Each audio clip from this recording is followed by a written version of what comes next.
Again. So today I've got a very special guest on my show. I've got Justin. He's going to be telling us about his visa and his process. He's done it quite quickly here. So hi, Justin, and welcome to The Right Way.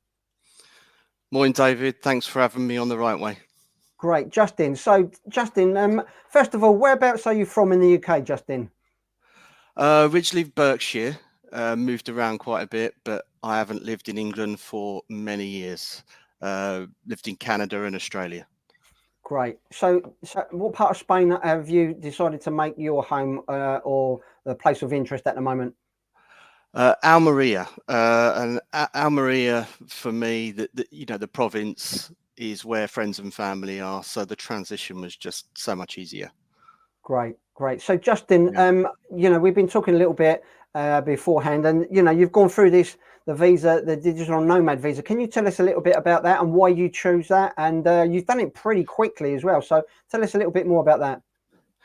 Yeah, the digital nomad visa, when I read the requirements, it just seemed to be perfectly in line for what I do for a living.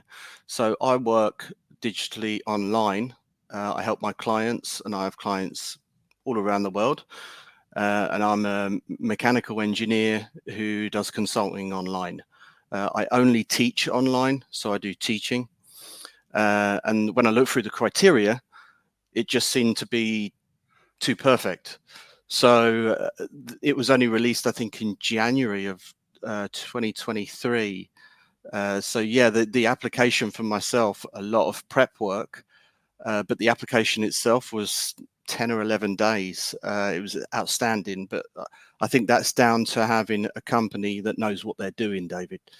Yeah, we talked about this before, and I always say to people, you can do a lot of this stuff yourself, but when it's something so important for your future, like your visa requirements, you need to get it done correctly by people that know what they're doing, and they're doing this regularly. You can do it yourself, but if you make a mistake, it comes back at you in the long run. So you went with a company that I believe one of the companies that I recommended to you that I've known and trusted for some time, and they did a pretty good job.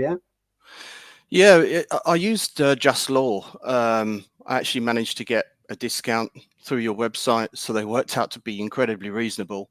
And the other thing about them is that they actually had a prerequisition interview to ensure that I actually qualified before I parted with any money, which I thought was incredibly fair. So I was fully aware of what the entire requirements were from start to finish, specifically for me. And this is one of the key points here, David. Don't listen to friends and family because they've done it. That's because of their specific situation. My specific situation was slightly different to theirs, so my requirements would be slightly different. So what paperwork is needed would be slightly different. So appoint a lawyer early. It's not going to cost you any more. It's a fixed price. So get them to give you the right direction before you start Googling and getting paperwork that you don't even need. Yeah. Everybody is different, as you say. And even if you're going over exactly the same thing, going to be doing the same thing, everyone's background, their financial requirements and what they need is going to be different, slightly different. So, yeah. And one of the things with the people that the experts over my membership site is that I send people a link to come to me first of all, because you can probably imagine I get hundreds of people say, oh, I want to work in Spain. A lot of them are from Africa or India, and there's no way they got any money, and I feel sorry for them, but I can vet them a little bit before I pass them on to these experts and waste their time. And then the experts give a free consultation as a courtesy to me, to my members, because they know that I'm already vetting the members a little bit. And then they get past that process. They know that you're serious, and then they can help you better. So yeah, it's a good system we got going. And these are people that I've used personally myself to help me with finances and experience. And John from Just Law Solicitors has given me some very good advice on a property deal that I did here that saved me a lot of problem and possibly a court case as well. So yeah, it was very helpful to me. Yeah, it's the name, the saying, isn't it? It's not what you know, it's who you know. Fortunately, I was listening to the radio and heard your website, had a quick look, and it just made sense to me. I was sick of reading stuff you know, that this person's posted, and there's no validity to it because that's for their specific situation. So since I've posted that I've had a successful application, I've had quite a few people message me through different forums saying, you know, how much was it and how long did it take? You know, how long's a piece of string? Their situation may be completely different to mine. I did Sure. homework beforehand. I had all my paperwork ready. And then it was just a case of getting it translated, of course, and that takes a little bit of time. Again, something that others may not know what the requirements are. But allow, you know, 2, 3, 4 weeks for that. Yeah. It all takes time, and you have to be patient. Yeah, We're it in takes Spain, time. remember? It takes extra time here in Spain. The paperwork, you'll Yeah. soon get used to that when you've been here a little while. If you know what it's like, it's a nightmare. But so Yeah. Justin, can we talk a little bit about what are the requirements for the digital nomad visa? Just to go over as you're a person that's just been through it, what is fresh on your mind? Yeah, you need to show the day that you enter Spain. So you obviously need a valid passport, and that has to have a certain validity on it. The other things are proof of employment. I actually prepared a little bit of a list here. Now, again, this is specifically my requirements, but I've kept them very broad. So you do have to show proof of employment and proof of income, and that has to be proof of invoices, either to yourself or to the client that you're working for. If you're self-employed, proof of company, and all of this has to be apostilled. Now, people aren't too familiar with the term apostle, so you have to have it stamped to ensure its authenticity, and that has to go to a lawyer's office in the country or source of where that's come from. So, for example, if you get your police report, which is another, you have to have a clear police report. I don't think there's any waiver on that. It has to be clear. I have read where people have had situations where they've had an incident 5, 7 years ago. It still causes issues. So that's a good flag to wave. Say you get your police report from England and it's clear, you then have to have that apostilled. So those kind of things, they have to be all be checked. So the experience. So your experience, you have to give a copy of your resume, and you have to show at least a year, 3 years, 1 to 3 years of experience in your field. You know, how are you qualified? You have to also show your letters of qualification. So your engineering or whatever your qualification is in. Just That in has to be the translated company as that well. you take on for this, like for example, the lawyers that you I recommended you, they help you out with this. They give you a list of what they're expecting from you, so they can help you out. Yeah. So if somebody's not sure on this, you know, getting somebody like them to give you a list of what you need to prepare beforehand. But you did it pretty quickly. Was it 15 days, I believe? Under 15 days? It was just under 12.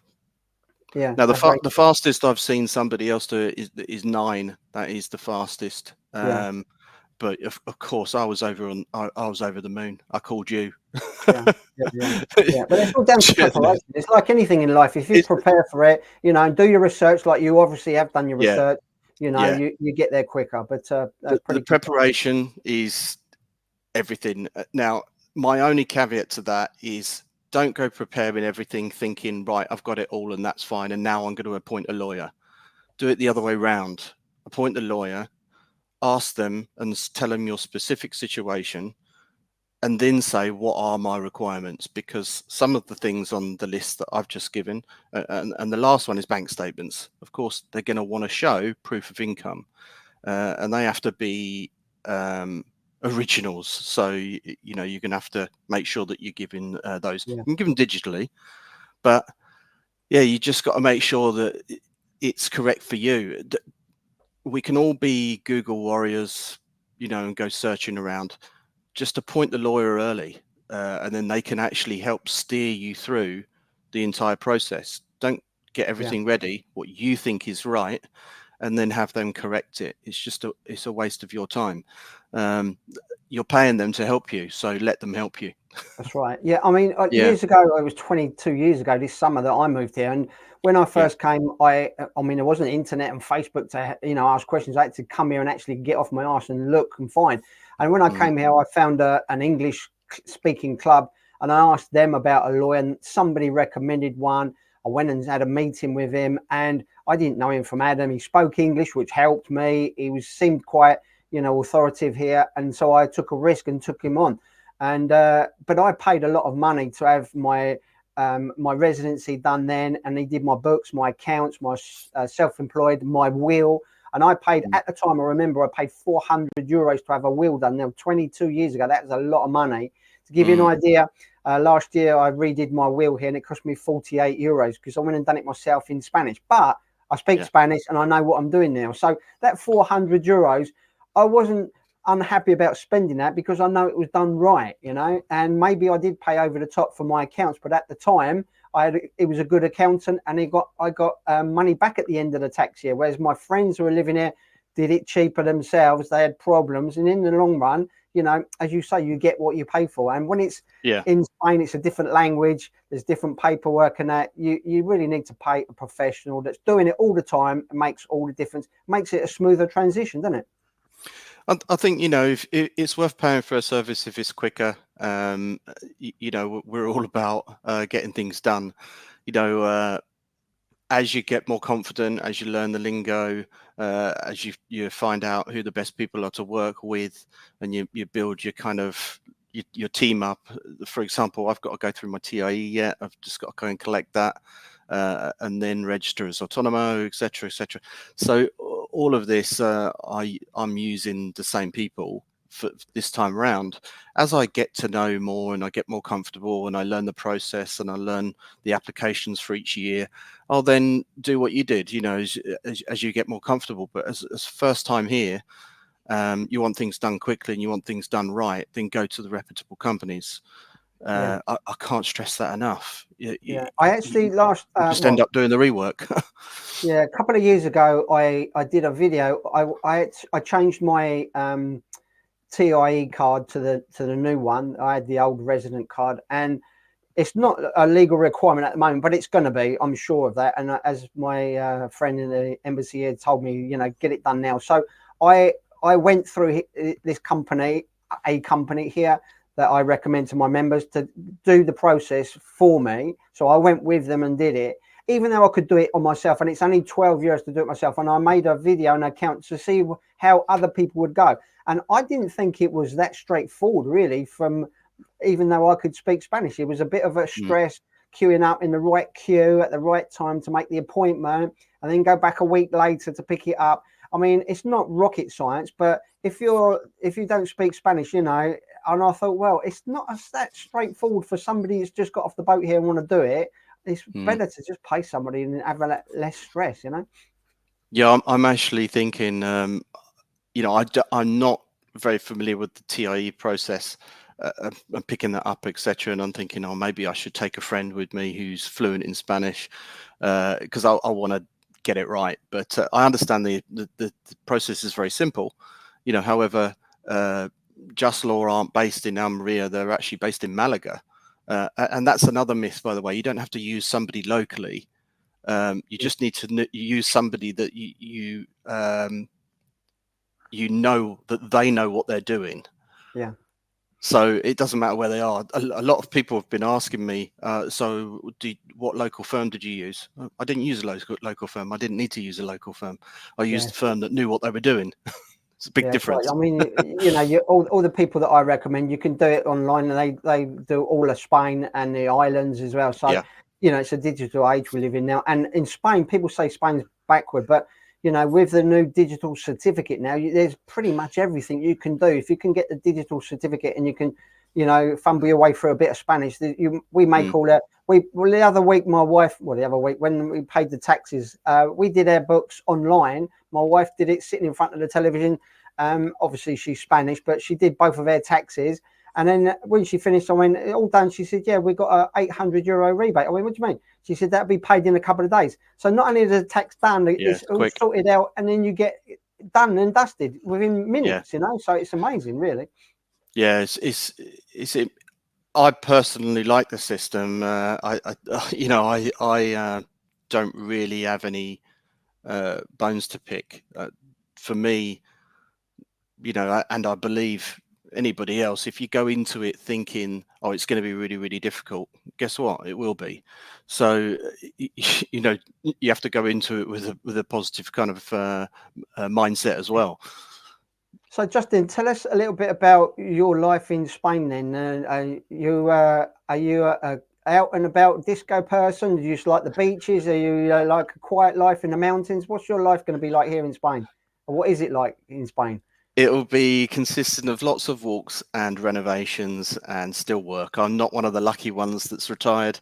It is kind of funny hanging around with a lot of people that are a little bit older than me, and they're all retired, and they're like, "Oh, what you doing tomorrow?" Working. What? And they kind of look at you strangely. But yeah, about the renovation, I'm going to be purchasing a house, so that's basically a ruin. So there's going to be a lot of work in that. So I might be on the phone to you a bit, David. Yeah, yeah. So yeah, but I mean, after you work, when I was here, I was working 9 till 5 basically, and in the building work. But I used to come home at 5 o'clock, and then I'd go down with my wife on the beach till 9 o'clock at night. So you Yeah. got 3 or 4 hours of quality time in the evenings, which I didn't have in the UK. I was normally sitting in front of the telly watching repeats of EastEnders with the fire on. So yeah, it's a different lifestyle here. Even though you are working, it's a better environment to work in here, isn't it? It's very much more outside living. We do have that freedom of the sun pretty much every day of the year. It's crazy. Even though it's a little overcast today, it'll Yeah. still be 19 degrees out there. So you could still, if you're going for a 5-10K walk, you're still going to be in your shorts because you'll be boiling. So it's lovely. Yeah, the style of living here is just incredibly different. It's just you've got to get into the habit of slowing down and going at a different pace. Us Brits, we're all known for like rushing around and getting things done, and with the house build and with work, that still keeps me on my toes. But the rest of my time, no, it's chill out time. It's lovely. Yeah. So, Justin, as just as a brief interlude to this, what advice would you give people that are thinking of going for the digital nomad visa? What would you say is something they need to be a bit careful of, or would you say make sure you do this and don't do that? Make sure that you get a decent budget and time expectation. Just manage your expectations. So I tell everybody the expectations 3 to 4 months, and the majority of that is you getting your paperwork. So a great example of that is booking an appointment to get your fingerprints done for your police report in the UK. That could take up to a week. So that's 1 week gone. Then getting that, you leave with that, and you leave with the original, and the budget for that, I'd say 100, 120 pounds. It's not cheap. And then allow maybe a week or 2 weeks for that to be apostilled. So, you're looking at now 3 weeks, a month. So it's a month gone. So Yeah. manage your expectations. The fees, all the little bits and bobs add up. I would set aside about 2,000, and depending if you have to have, depending on where you are in Spain, bear in mind that changes from province to province. You may need to have full health insurance, so allow that extra for your budget as well. Yeah. The other thing is appoint a lawyer early.